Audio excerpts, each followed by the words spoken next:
दुनिया में सबसे बड़ा चोर कौन है? पैसा चुराने वाला या समय चुराने वाला? नहीं, दुनिया का सबसे बड़ा चोर तुलना है। यह आपकी आंखों के सामने आपकी हंसी चुरा लेता है और आपको पता भी नहीं चलता। हम हर सुबह उठकर दूसरों की हाइलाइटेड रील देखते हैं और अपनी बिहाइंड द सीन्स जिंदगी को कोसने लगते हैं। आज की ये कहानी शायद आपकी आंखें खोल दे, क्योंकि ये उस गलती के बारे में है जो हम हर दिन अपने फोन की स्क्रीन पर अंगूठा घिसते हुए करते हैं। ये कहानी है सुमित की, एक आम इंसान जिसकी एक अच्छी नौकरी थी, एक प्यारा सा घर था और एक खुशहाल परिवार। लेकिन सुमित एक ऐसी बीमारी का शिकार था जिसका कोई डॉक्टर इलाज नहीं कर सकता था। दूसरों को खुद से बेहतर समझना। उसे लगता था कि उसकी जिंदगी फीकी है, क्योंकि उसका दोस्त समीर की जो जिंदगी थी ना, वो बहुत ज्यादा रंगीन थी। पर क्या वाकई में समीर खुश था? सवाल तो ये उठता है। चलिए देखते हैं। सुमित हर रोज ऑफिस से आता और अपनी पुरानी कार खड़ी करके ऊपर जाता, थका हुआ।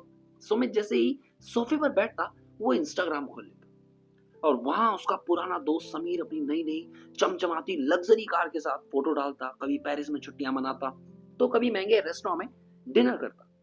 सुमित अपनी पत्नी को देखता जो किचन में पसीने से तरबतर खाना बना रही थी। उसने चिढ़कर कहा, क्या जिंदगी है हमारी।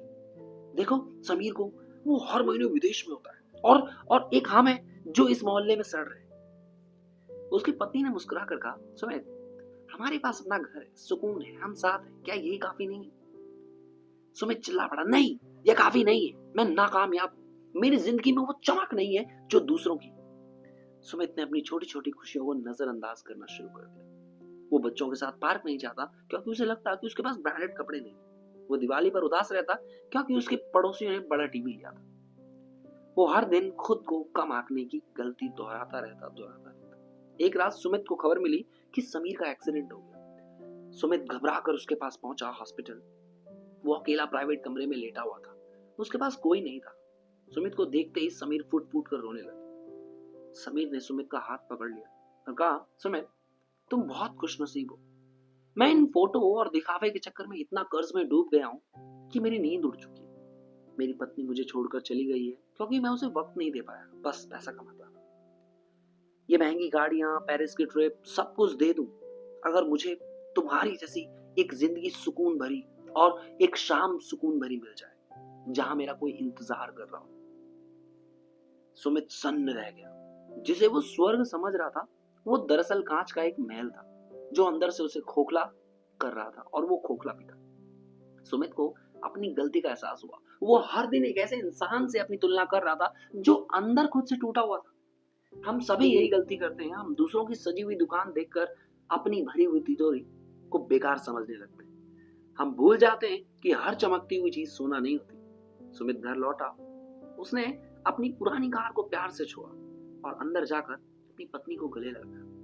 उस दिन उसे समझ आया कि अमीरी बैंक बैलेंस में नहीं बल्कि मन के संतोष में होती है। दोस्तों, आज से एक वादा करिए कि जब आप अपनी जिंदगी को देखें तो अपनी नजरों से देखें, दुनिया के चश्मे से नहीं।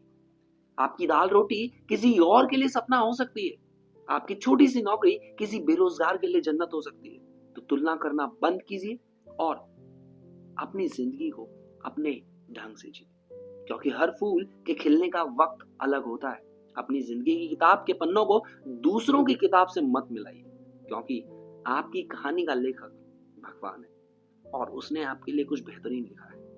अगर आप भी इस तुलना की बीमारी से लड़ रहे हैं ना, तो कमेंट्स में लिखें, मैं जैसा हूं खुश हूं। और इस वीडियो को उस दोस्त तक जरूर भेजें जो अपनी कदर करना भूल गया है। तो अगर ये कहानी अच्छी लगी हो तो अगली कहानी आपका इंतजार